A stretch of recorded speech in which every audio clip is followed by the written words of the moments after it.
என்னுடைய மாலை வணக்கங்கள்.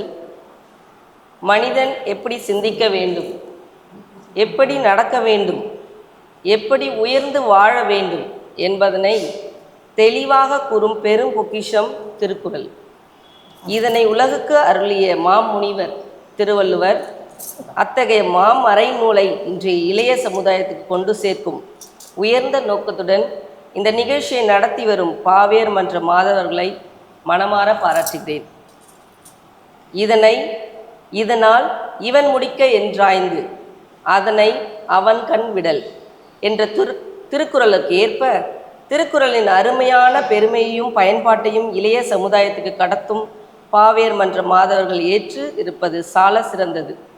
மாதர்கள் என்றாலே தாய்மார்கள். தாய்மைக்குரியது. ஒரு தாய் தன் குழந்தைகளை சரியாக நல்வழிப்படுத்த முடியும்.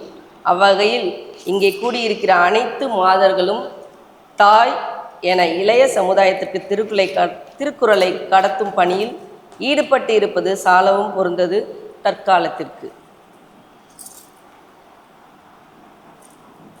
இந்த பாவியர் மற்ற மாதர்கள் மனமாற பாராட்டுவதுடன் இளமையில் விதைக்கப்படும் நல்ல சிந்தனைகளை தான் நாளைய நல்ல மனிதர்களையும் நல்ல சமுதாயத்தையும் உருவாக்குவார்கள். அந்த நல்ல விதைகளை விதைக்கும் பணியை இந்த நிகழ்ச்சி செய்து வருகிறது. 2 அடிகளில் வாழ்க்கை நெறிகளை புகட்டும் திருக்குறள் புத்தகத்தில் மட்டும் இருப்பதற்கல்ல, வாழ்வில் நடைமுறையாக பயன்படுத்தவும் வேண்டியதற்குரியது.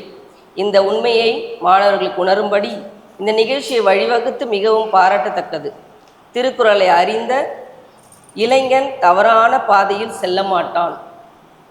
திருக்குறளை அறிந்த இளைஞன் தவறான பாதையில் செல்ல மாட்டான் என்பதற்கு இந்த நிகழ்ச்சியே சான்றாக அமையட்டும். இந்த அருமையான முயற்சி தொடர்ந்து பல இளைய உள்ளங்களுக்கு ஒளிவிளக்காக விளங்கட்டும் என மனமாற வாழ்த்துகிறேன். நன்றி.